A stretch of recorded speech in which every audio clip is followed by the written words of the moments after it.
오늘 본문의 말씀 가지고 내 인생의 황금기를 어떻게 살아갈까, 이런 제목으로 말씀을 나누고 증거하기를 원합니다.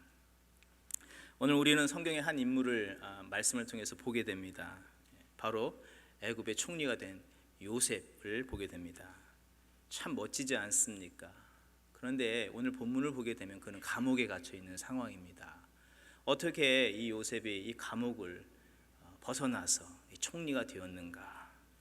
그가 이 절망 가운데서 어떻게 이 절망을 이기고 빛된 자리에 올라서서 하나님의 영광을 나타내며 살 수 있었는가? 오늘 이 요셉의 삶을 보면서 우리가 한번 살펴보기를 원합니다.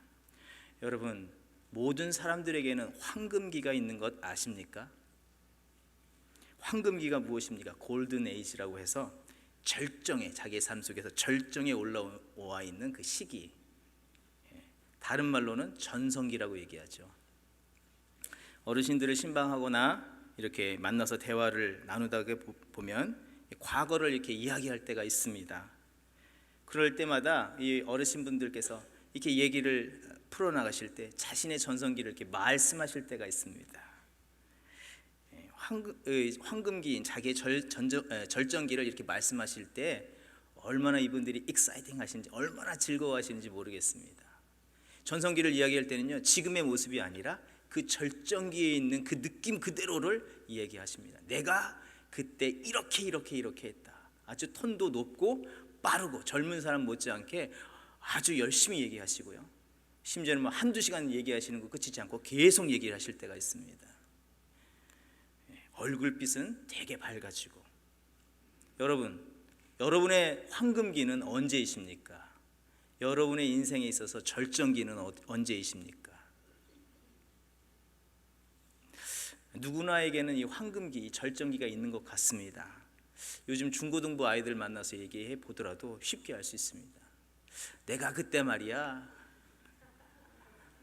내가 초등학교 때 말이야, 반장으로서 내가 이름을 날렸어. 애들도 전성기가 있으니 우리의 삶 속에 이 전성기가 얼마나 많이 있겠습니까? 근데 이런 전성기를 막 대화하다 보면 맨 마지막은 어떻게 끝나는 줄 아십니까? 그 대화의 맨 마지막은 과거에는 그랬다. 과거의 그 찬란한 모습을 그리워한다, 소망한다, 이것에 대한 이 함축적인 표현이 아닌가 생각됩니다. 그렇다면 요셉에 있어서 이 황금기는 언제입니까? 우리가 요셉의 인생을 한 세 단계로 나눠서 살펴볼 때 아마도 3번 정도는 있었던 것 같습니다. 첫 번째로는 아버지 야곱의 그 사랑, 이 총애를 받았을 때, 이 채색 옷을 입었을 때가 그의 인생에 있어서 전성기였고 황금기였다는 것입니다. 여러분, 채색 옷은요 매우 상징적인 것입니다. 아무나 입혀주는 것이 아니라 왕자 같은 신분에 있는 자, 후계자에게 입히는 옷이 바로 채색 옷입니다. 그래서 채색 옷은요, 옷이 이렇게 딱 떨어지는 것이 아니라 손 밑으로 이만큼 더 나옵니다. 무슨 의미일까요? 일하지 않아도 된다는 것이고 일하지 말라는 뜻입니다. 그러니 자신의 인생이 얼마나 전성기가 됩니까? 게다가 요셉에게는요 10형제가 있었지 않습니까? 형님들이 있는데 그 채색 옷이 자기에게 입혀졌다. 얼마나 자랑스럽고 기쁘겠습니까? 또 요셉에게는 절정기가 있었습니다. 애굽왕 바로의 경호실장, 이 보디발 장군 집에서 어떻게 됩니까? 모든 부분들을 관장하는 그런 최고 책임자가 되지 않습니까? 당대 애굽의 이 바로 왕의 시위대장, 경호실장, 무소불위의 권력을 가지고 있는 자의 집에서 최고, 얼마나 힘이 있는가? 여러분, 어렸을 때 기억나시는지 모르겠습니다. 이 대감집의 하인들이 얼마나 힘이 센지 일반 양반보다 힘이 세지 않습니까? 우리 저기 대감님 만나러 왔다. 안 된다고. 누구에게 거절당합니까? 이 종에게 거절을 당하는 것. 어떻게 보면은 요셉에게 있어서 절정기가 그때가 아닌가 생각됩니다. 또 한 부분을 살펴본다면 애굽의 총리가 된 제2인 자리에 섰을 때가 그의 인생의 황금기였다는 것입니다. 여러분이 생각하시기에 이 세 황금기 중에서, 절정기 중에서 어떤 자리가 요셉에 있어서 가장 황금기라고 여겨지십니까? 단연코 여러분 총리가 된 그 시기를 황금기라고 손꼽아 얘기하지 않겠습니까? 그렇다면 우리가 다시 요셉이 살아와서 이 자리에 서 있다면 우리가 요셉에게 물어보기를 원합니다. 요셉이요, 당신의 인생에서 절정기는 어디였습니까? 라고 묻는다면 요셉은 어느 때라고 얘기할까요? 한국의 아나운서계에 한 획을 그은 아주 유명한 인물이 있습니다. 70년대에서부터 90년대까지 학창 시절을 보낸 분들이나 혹 이 즈음에 부모가 되셔서 자녀를 양육하시는 분이면 다 아실 만한 분이 있습니다. 누구일까요? 기억나십니까? 장학 퀴즈의 진행자 차인태 씨입니다. 그는 훌륭한 진행으로 17년 동안 그 프로그램을 인도했습니다. 그래서 너무너무 유명하다 보니까 사람들이 차인태 씨가 지나갈 때 차인태가 지나간다고 얘기하지 않습니다. 뭐라고 얘기한 줄 아십니까? 장학 퀴즈 간다 이렇게 얘기했다는 것입니다. 모든 사람들이 다 안다. 뿐만 아니라 국가적 행사의 공식적인 아나운서로 활약을 합니다. 인기가 절정에 오를 때에 정치인이 되어 달라고 서로 정치권에서 모셔가려고 그렇게 애를 썼다는 것입니다. 어려운 환경을 딛고 일어나서 그 자리에 오르기까지 많은 수고와 노력을 다 기울였습니다. 결국 그의 인생에 황금기가 찾아왔습니다. 찬란한 빛이 비추기 시작되었다는 것이죠.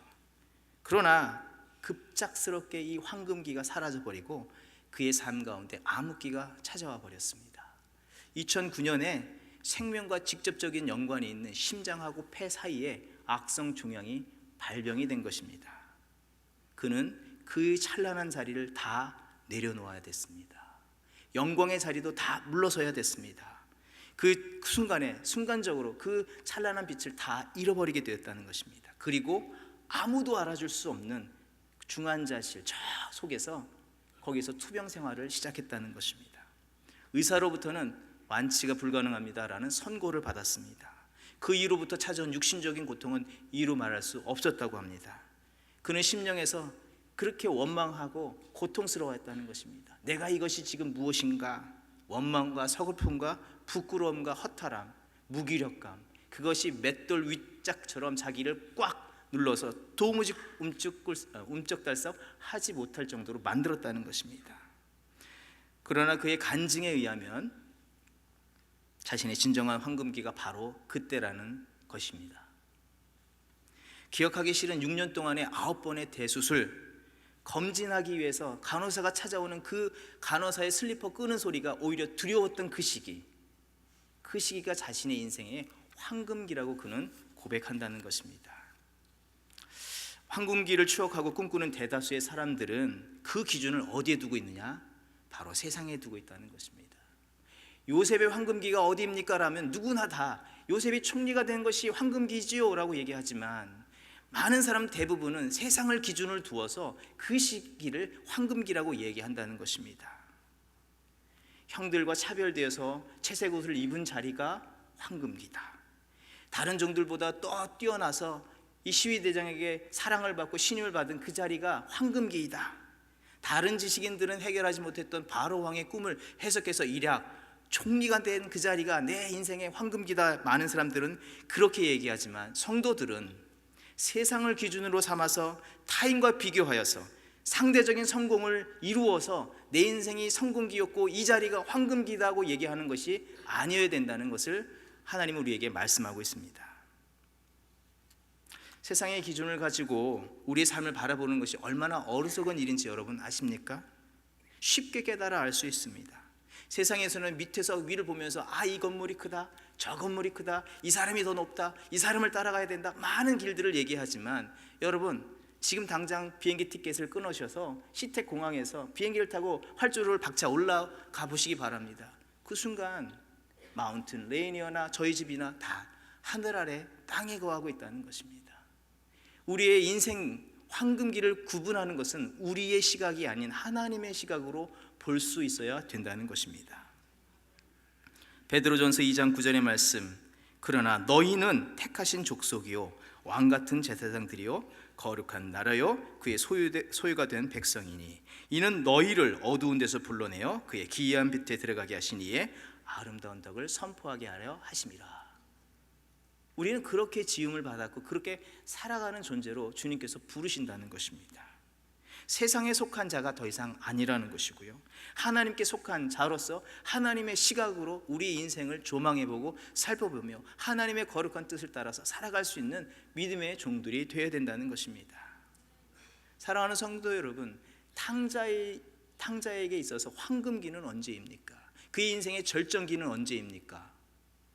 세상적인 눈으로 보면요, 아버지로부터 상상할 수 없는 막대한 재산을 얻어다가 집을 떠나서 자기가 원하는 것을 모든 걸 사고 자기가 먹고 싶은 것대로 다 먹고 자기가 하고 싶은 일을 모두 다 하고 그 돈을 뿌려서 많은 친구들을 모아온 것이 그의 인생에 있어서 황금기라고 그는 생각했을지 모릅니다. 그러나 영적인 안목으로 봤을 때 그것은 암흑기였지 않습니까? 아버지를 떠나고 아버지의 뜻대로 살지 않은 것이 그의 인생에서 암흑기였다는 것입니다. 그런데 그의 인생에도 황금기가 왔다는 것입니다. 누가복음 15장 17절 이하의 말씀을 보게 되면 이 말씀이 있지 않습니까? 이 탕자가 스스로 돌이켜 이르되 내 아버지에게는 돈과 건강과 친구들을 다 잃었지만 현실적으로 지금 아무것도 바뀐 것이 없지만 그 아버지가 생각난 순간에 그의 인생이 황금기로 전환하는 출발점이었다는 것입니다. 아직도 상고가 먼데 아버지는 나를 치근히 여기서 달려오셔서 내게 목을 껴안고 입을 맞추시는 그 아버지, 그 순간이 그의 인생의 황금기가 아니겠습니까? 사랑하는 성도 여러분, 우리의 인생의 황금기는 세상의 어떤 것에 비교해서 무엇이 옳고 무엇이 더 많은 것을 얻고 더 많이 성장하고 성공한 것에 있는 것이 아니라 아버지 하나님의 뜻대로 하나님께 더욱더 가까이 나가는 것이 우리의 인생의 황금기요 전성기인 것을 여러분 믿으시기 바랍니다. 뿐만 아니라 우리의 삶을 들여서 하나님께 충성하고 하나님의 뜻을 이루어드리는 것이 우리의 삶 속에 전성기요 황금기인 것을 다시 한번 기억하시는 저와 여러분이 되길 원합니다. 마태복음 20장 28절의 말씀, 인자가 온 것은 섬김을 받으려 함이 아니라 도리어 섬기려 하고 자기 목숨을 많은 사람의 대속물로 주려 함이니라. 주님께서 주님의 인생의 황금기는 언제였을까요? 주님께 물어본다면 주님은 어느 시기를 우리에게 말씀하실까요? 그것은 다른 것이 아닙니다. 십자가를 지시는 순간이 내 인생의 황금기였노라 말씀하실 것이라는 것입니다. 골고다 언덕 그 꼭대기에 오르신 자리, 그 자리가 전성기라 말씀하실 것이고 그 골고다 언덕 꼭대기에 다시 더 높이 십자가를 세우셨을 때가 내 인생의 황금기였노라 주님은 그렇게 고백하실 거라는 것입니다. 그래서 그 제자들에게 이렇게 요청하고 있지 않습니까? 베드로에게 사람을 낚는 어부가 되게 하시기 위해서 먼저 이런 말씀을 주십니다. 너의 성공의 모습, 성공이라 말할 수 있는 그 산물인 배와 그물을 버리고 나를 쫓으라. 진리 앞에 희생하는 것이 믿는 자들의 성공이며 믿는 자들의 영광이며 믿는 자들의 전성기이며 믿는 자들의 황금기인 것을 여러분 기억하시기 바랍니다. 이것이 정말 이해되는 때가 있었습니다. 이 말씀을 그냥 지나갔는데 이 말씀이 이해된 때가 있었습니다. 예전에 어떤 교회에서 사역을 하다가 그만 손을 다치게 됐어요. 주중에 성도님이 안 계신데 주말에 이 주일을 앞두고 어떤 행사가 있어서 큰 테이블을 이렇게 세팅해야 되는 상황이 있었습니다. 그런데 아무도 없고 그래서 동료 목회자가 그 테이블 많은 거를 이렇게 막 빼내서 세팅을 하려고 하는 순간에 제가 이 문틈과 이 테이블 사이에 손이 낀 걸 모르고 상대편에서는 이 테이블을 뺀다고 확 미루셨어요. 순간 우두둑 소리가 나는데 부러지진 않고 깊은 상처를 입게 됐습니다. 너무너무 아팠습니다. 그래서 지금도 흉터가 제 손등에 있는 것이죠. 그런데요, 제가 이 손등의 상처를 보면서 원망하고 불평했을까요? 지금 이 상처를 보면요, 그때 내가 그랬지, 내가 그때 그랬어, 오히려 기쁨의 미소를 짓는다는 것입니다. 이것이 나의 삶 속에서 한 부분의 영적인 황금기 있지 않았는가, 이 흔적이 아닌가 생각이 됩니다. 성도의 황금기라는 것은 하나님의 기쁨을 위해서 헌신할 때가 황금기인 것을 여러분 믿으시기 바랍니다. 주 앞에 헌신하는 것이 불평거리가 되어서는 안 되는 것이고요, 주님 앞에 더욱더 가까이 나갈 때, 내가 주님을 더욱더 부르짖을 때 그 순간이야말로 바로 나의 영적인 전성기인 것을 여러분 기억하시기 바랍니다. 요셉에게 다시 묻습니다. 요셉이요, 당신의 전성기가 어디입니까? 채색 옷을 입은 때가 아닙니다. 경호대장의 집에서 그 권력을 나누어서 종으로서 모든 것을 할 수 있는 그때도 아닙니다. 총리로 있었던 그때도 아닙니다. 내 인생의 황금기는 정반대의 순간이었습니다. 형들에게 문매를 맞고 저 우물에 던져졌을 그때가 내 인생의 전성기요, 보디발 장군의 아내의 유혹에 빠져서 더 지독한 궁중의 감옥에 떨어졌을 때가 내 인생의 황금기입니다. 왜냐하면 그 흑암 속에서 주님을 만났기 때문입니다. 빛 대신 주님이 내게 찾아오셨기 때문입니다. 우물 가운데 갇혀 있을 때 원망하고 소리질러 봐도 소용이 없었지만 그 우물 위에서 빛을 비추시는 그 주님을 바라볼 때가 내 인생의 전성기였노라 그는 얘기할 것이라는 것입니다. 성도는 광명의 천사로 위장한 사단이 주는 그 빛을 쪼이는 자들이 아니라 하나님의 영광의 빛을 사모하는 자들이 되어야 하는 것입니다. 차인태 아나운서는 아나운서이기 전에 6대째 믿음의 가문에서 자라온 사람입니다. 또 그는 서울 영락교회 장로님이시기도 합니다. 하지만 그동안 바쁜 일과 때문에 세상의 영광에는 더욱더 가까워지는 것은 가깝게 나가는 일들에는 많이 있었지만 하나님께 가까이 가는 시간이 적었다는 것입니다. 질병을 얻는 순간, 자기의 삶 속에서 암흑이 드리워진 그 순간, 오직 주님을 바라볼 때 주님께서 자신을 만나 주시고 치료의 손길고 위로의 손길로 붙잡아 주실 때 자기가 얼마나 귀하고 복된 사람인지를 깨달았다는 것입니다. 하나님과 친밀함을 경험하면 경험할수록 내 인생이 감당할 수 없던 그 영광의 빛이 자기 안에서 자라나게 되었다는 것입니다. 그는 이렇게 고백합니다. 항암주사 치료가 시작되면서 머리카락이 다 빠지고 숨쉬기조차 힘들었는데 그 순간 말씀으로 찾아오셔서 위로해 주셨고 힘이 되어 주셨습니다. 그 순간 세상이 비견할 수 없는 평강과 능력을 힘있게 되었습니다. 세상이 나를 높이고 세상이 나를 비추는 것이 나의 삶의 전성기가 아니라 하나님께서 내 자신을 비춰주시는 그 시간이 바로 내 삶의 황금기였습니다. 영광의 빛 대신 그 주님이 나를 만나 주신 것으로 인해서 내 인생이 빛나게 되었습니다라고 그는 고백을 하는 것입니다. 그렇지만 우리가 이런 하나님과 가까이 사는 것으로 해서 우리의 영광 전성기를 우리가 노래하고 이렇게 살아야 된다고 우리가 말은 하지만 여전히 우리의 삶 속은 세상 속에 있기 때문에 세상의 영광을 혹여나 구하고 있지는 않습니까? 하나님 한 번만 더 내 삶 속에 그 전성기를 회복하게 하여 주시옵소서. 그 황금기를 다시 한번 재현하게 하여 주시옵소서. 혹 우리가 마음속에서는 그것을 갈구하고 있지는 않습니까? 혹 내가 아니어도 내 자녀가 이 채색 옷 한번 입는 건 내가 보겠습니다. 하나님 그렇게 이루어 주시옵소서라고 우리가 그 황금기를 노래하고 있지는 않습니까? 그러나 성경은 분명히 얘기합니다. 세상의 황금기는 황금기가 아니다. 이것이 도리어 너희의 삶 속에서 흑암기다라고 이야기하고 있습니다. 여러분, 세상적으로 황금기를 누렸던 이 요셉, 채색 옷을 입었을 때의 그 요셉, 어떤 삶의 과정들을 겪게 됩니까? 그 채색 옷으로 인해서 자신은 물론이거니와 가족 전체가 고통에 빠지게 되었습니다. 채색 옷은요, 구별된 자로 얘기하지만 그것으로 인해서 차별이 발생이 되었습니다. 그 차별로 인해서 어떻게 됩니까? 열 형보다 내가 후계자로 내가 아버지 사랑을 독차지했다, 이것이 아니라 그 열 형의 미움을 다 받게 되었다는 것입니다. 형들의 마음속에 미움을 싹트게 만들었다는 것입니다. 그리고요, 그 채색 옷은 어떻게 됩니까? 벗겨지고 찢겨진 다음에 짐승의 피를 묻혀서 아버지 앞에 보여지는 그런 것이 되어버렸습니다. 그 짐승의 피에 묻어있고 찢겨진 그 옷을 보는 그 아버지 야곱의 그 마음에는 그 옷이 영광의 옷일까요? 일평생 동안 마음에 한이 된 옷이었다는 것입니다. 그뿐만 아닙니다. 보디발 장군 집에 가서 많은 종들보다 높이 섰던 그 요셉, 그러나 보디발 장군의 아내의 그 유혹 때문에 어떻게 됩니까? 그 안에 있었던, 그나마 있었던 그 종의 옷도 벗겨지게 됩니다. 그 음란한 여인의 손에서 옷이 벗겨져 나가게 되고 알몸으로 지하 감옥에 던져지는 인생이 되어버렸다는 것입니다. 그래서 세상의 황금기, 세상의 전성기는 애초부터 뒤돌아보면 뒤돌아볼수록 한숨 뿌리지 않은가 생각이 되어집니다.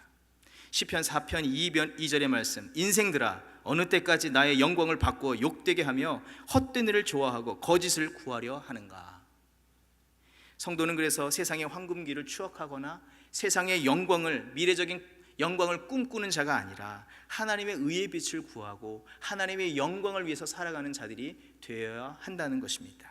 그때 하나님의 영광의 진실로 우리의 삶을 비춤으로 인해서 우리가 영원히 빛나는 삶을 살게 되는 것입니다. 그렇다면 우리가 황금기를 따라 살아가는, 주의 영광의 빛 가운데 살아가는 자로서 어떻게 살아가야 하는가? 첫 번째로 우리가 세상과 우리를 비교하지 않기를 원합니다.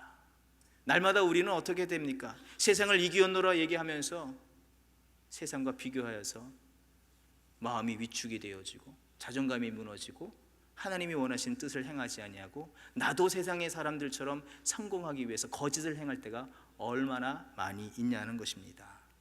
하나님의 시각으로 우리의 인생을 조망해보고 나의 삶을 비춰볼 수 있는 그런 믿음의 결단들이 매 순간 있어야 된다는 것입니다.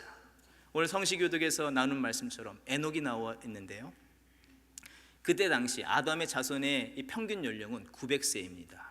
에녹은 몇 세를 살았을까요? 365세를 살았습니다. 당시 모든 사람들이 900세를 살 때에, 심지어 거의 1000세까지 가던 그 시대에 에녹은 365세, 반도 아니고 거의 3분의 1을 살았다는 것입니다. 우리의 표현으로, 우리의 이해로 보면 요절인 거죠. 젊은 나이에 죽었다, 안타깝다, 애석하다. 그러나 진실로 이것이 애석한 일일까요? 그의 아들은 969세를 살았습니다. 그러나 아무리 969세를 살아도 성경은 어떻게 기록하고 있냐면 무드셀레가 969세를 살고 죽었더라. 그러나 에녹의 삶은 365세를 살고 하나님과 동행하는 삶을 살다가 하나님과 영원한 나라로 올라갔더라. 어떤 것이 진실로 황금기, 전성기를 사는 자냐 하는 것입니다. 세상의 시각으로 볼 때에는 에녹의 삶은 실패한 듯 보이지만 하나님의 시각으로 보게 되면 그의 인생은 인생 전체가 황금기였다는 것입니다. 우리는 하나님의 시각으로 우리의 인생을 바라보는 그런 믿음을 가져야 한다는 것입니다. 두 번째, 영적인 전성기를 살아가는 사람이 누려야 할, 갖춰야 될 그 태도는 무엇이냐? 상황에 대해서 침묵할 줄 알아야 한다는 것입니다. 요셉처럼 이렇게 삶이 잘 된 사람도 있을 수 있겠지만 또 요셉처럼 이렇게 급격하게 추락하는 그 인생도 또한 누가 있겠습니까? 그의 마음속에 원망을 해보라고 한다면 아마 12번이라도 더 할 수 있는 사람이 요셉이라는 것입니다. 하지만 그 순간에 요셉은 침묵하였습니다. 성경 계속해서 요셉의 이야기를 한번 읽어보시기 바랍니다. 요셉이 불평했다는 얘기도 없고 요셉이 어떻게 했다는 그런 표현들이 없습니다. 그때는 요셉이 침묵했다는 것이죠. 저희 얘기를 잠깐 해보면요, 제가 미국에 이제 온 지 얼마 안 돼서 우여곡절 끝에 어떤 기관에서 일을 하게 되었습니다. 짐을 나르는 이 쇼핑룸에서 일을 시작하게 됐는데 정말 놀랍게 그 다음 날 총무로서 일을 하게 되었습니다.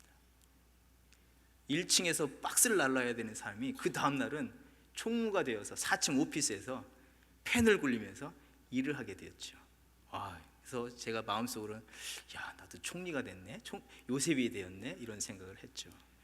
그런데 이민 생활이 녹록하지 않다는 것을 그 다음날 깨달았습니다.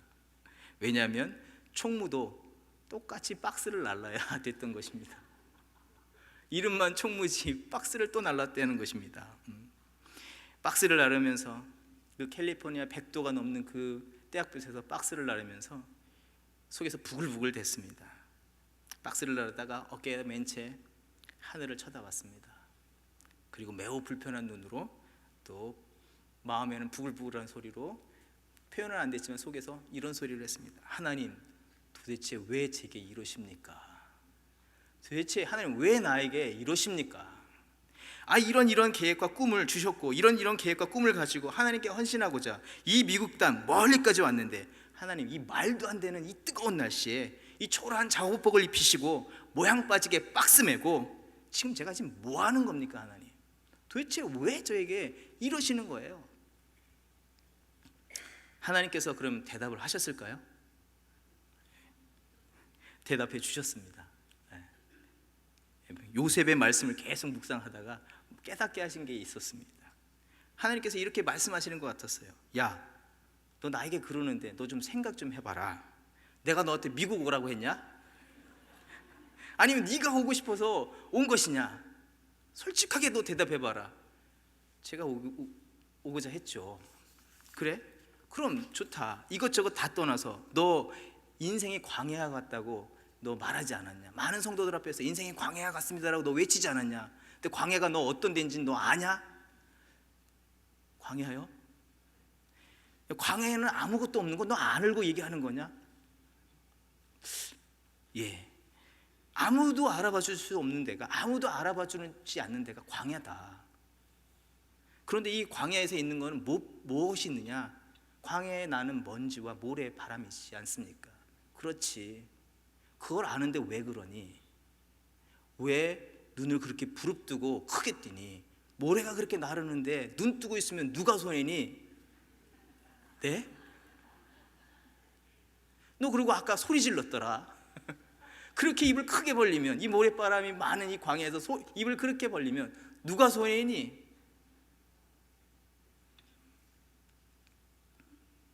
그렇습니다. 억지를 부리는 순간 요셉이 어떻게 황금기를 보냈는지를 깨닫게 되었습니다. 요셉이야말로 정말 힘든 시기, 눈을 부릅뜨고 입을 크게 벌려서 원망을 해도 12번을 더 했을 그였지만 그 시기에 입을 다물고 묵묵하게 하나님의 뜻을 따라서 그 길을 걸었다는 것입니다. 잠언 17장 3절의 말씀, 도가니는 은을, 풀무는 금을 연단하거니와 여호와는 마음을 연단하시느니라. 은과 금은 묵묵히 뜨거운 도가니를 통과해야만 정은과 정금이 되어 영롱한 빛을 세상에 비치게 된다는 것입니다. 하나님의 사람들은 묵묵하게 어떠한 환경이 있을지라도 하나님의 뜻을 따라서 그 말씀 가운데로 통과하여서 여호와의 이름으로 통과하여서 나아갈 때에 정은과 정금과 같이 빛나게 되는 황금기를 보내게 된다는 것입니다. 요셉은 그 상황에서 자신의 내면에 있는 소리에 귀 기울이지 아니하고 하나님의 말씀을 신뢰하고 그 말씀을 묵상하는 가운데 하나님의 이름 가운데로 관통에 들어갑니다. 요셉은 감옥에 떨어졌을 때에 자기에게 해답이 없다는 걸 알았습니다. 그렇다고 형들에게도 해답이 있습니까? 이 문제에 대해서 해답을 달라고 해서 형들이 해답을 줄 수 있습니까? 그렇다고 아버지에게 지금 쫓아가서 해답을 달라고 해도 해답이 될 수 있습니까? 보디발 장군 아내에게 나에게 왜 이렇게 했냐고 해답을 요청한다 할지라도 그 여인이 요셉에게 해답을 줄 수 있습니까? 해답을 줄 수 없는 것입니다. 그는 계속해서 추적합니다. 아버지 야곱에게서 해답이 없구나. 그럼 그 아버지 이삭에게는 있나? 아니 그 위에 아브람 우리 고조 할아버지에게 있나? 그런데 거기서 발견하는 것입니다. 창세기 12장 2절, 너는 복의 근원이 될지라. 하나님의 약속이 아브라함에게 있었지만 너의 자손에게 있겠다고 하는 그 약속을 요셉이 붙잡았다는 것입니다. 세상에게 해답을 찾는 것이 아니라 하나님의 말씀으로 들어가서 그 말씀으로 자기의 약속을 붙잡음으로 인해서 그 위기를 탈출해냈다는 것입니다. 그리고 거룩한 일들을 꿈꾸기 시작했습니다. 만약 자기가 그 원망에 사로잡혀 있었다면 총리가 된 그 순간, 아니 총리도 될 수 없었을지 모르지만 총리가 되는 순간 그는 과연 어떻게 했을까요? 총리의 힘으로 보디발 장군 아내부터 불러다가 심판하지 않았겠습니까? 그리고 보디발 장군 그 아내 때문에 자기가 이렇게 됐으니까 그 장군도 보직 해임을 시키지 않겠습니까? 형들을 만나게 됩니다. 군사를 시켜서 살해하지 않았겠습니까? 그 힘으로. 그것이야말로 그것이 진정한 암흑기인 것을 요셉은 알았습니다. 하나님의 말씀으로 어떤 것이 황금기요 전성기인 것을 알았던 그가 그것을 선택하지 않았습니다. 오히려 침묵하고 하나님의 뜻 가운데 나아갔습니다. 총리가 된 이후에 요셉은 어떻습니까? 더 많은 정치적인 모략이 있었을 것입니다. 이방인이기에 더 많은 정치적인 모략으로 그를 끌어내리려고 하는 세력들이 얼마나 많이 있었겠습니까? 그런 가운데서도 그는 일희일비하지 않았습니다. 작은 일에 움직이지 않았고 묵묵하게 하나님의 뜻을 따라서 맡겨진 일에 충성을 다했습니다. 사랑하는 성도 여러분, 이 황금기를, 영적인 황금기를 보내는 자들이 정말 추구해야 되는 것이 있다면 무엇이냐면, 자신에게 삶의 황금기만 누리는 것이 아니라 하나님께서 허락하신 모든 백성들에게 하나님의 황금기, 전성기를 제공해 줄 수 있는 그런 믿음의 삶을 이루어야 한다는 것입니다. 요셉은요, 자기가 그렇게 높이 되었을 때에 자기의 전성기를 가지고 자기 힘으로 모든 것을 한 것이 아니라 그 힘을 통해서 오히려 연약한 자들을 돌봤다는 것입니다. 기근을 만난 인생들을 돌봤고, 자신에게 그 죄를 해할 수밖에 없었던 그 형들을 용서했고, 자신에게 채석옷을 입혔던 어리석은 아버지도 용서했다는 것입니다. 그리고 하나님의 축복이 대대로 흐르도록 그 야곱이 12아들을 놓고 축복하여서 하나님의 12지파를 만들고 이스라엘 백성을 형성할 수 있도록 그 길을 열어두었다는 것입니다. 영적 황금기를 사는 자는 먼저 그의 나라와 그의 의를 구하는 사람이며 하나님의 뜻의 성취를 위해서 사는 자인 것입니다. 하나님의 영광, 하나님의 빛을 드러내기 위해서 사는 자가 바로 그런 자라는 것입니다. 창세기 50장 20절, 요셉은 이렇게 고백하지 않습니까? 당신들은 나를 해하려 하였으나 하나님은 이것을 선으로 바꾸사 오늘과 같이 많은 백성의 생명을 구원하게 하시려 하셨나니.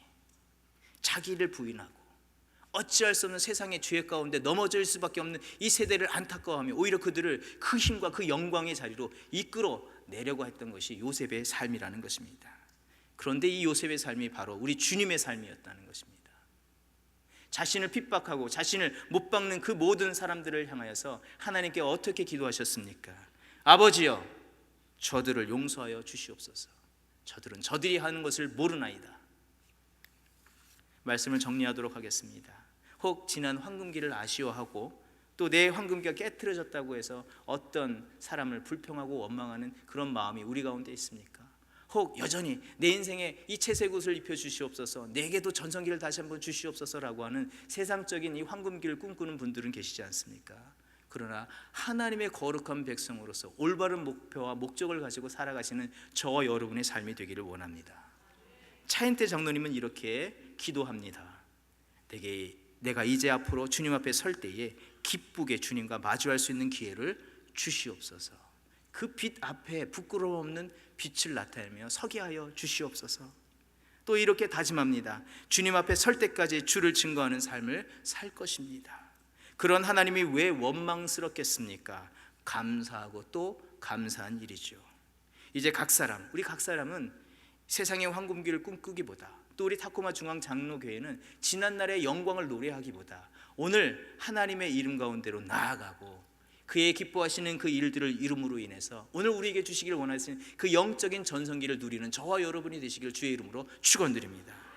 주님께서는 우리가 그 이름 가운데로 더 가까이 나아가고 하나님의 일을 위해서 희생하고 헌신하고 그렇게 나아갈 때 우리의 삶을 빛나게 하실 것이라는 것입니다. 세상이 감당할 수 없는 그 빛으로 우리를 두르신다는 것입니다. 하나님의 시선을 놓치지 마시고 하나님을 쫓아 살아가시는 저와 여러분의 삶이 되기를 주의 이름으로 축원드립니다. 주님께서는 그 고귀한 인생을 이 땅의 회복과 하나님의 영광을 위해서 십자가의 고난 앞에 침묵하셨습니다. 하나님의 뜻이 해답임은 것을 기억하면서 세상에 찬란한 구원의 빛을 비추는 이 삶을 이루셨다는 것입니다. 우리 주님과 같이 우리가 살아가야 되지 않겠습니까? 주님은 우리에게 이렇게 명령하십니다. 데살로니가전서 5장 5절, 너희는 다 빛의 아들이요 낯의 아들이라. 우리가 밤이나 어둠에 속하지 아니하나니. 주의 신실한 모범을 쫓아 살아가시는 주의 거룩한 백성들 되시기를 주의 이름으로 축원드립니다.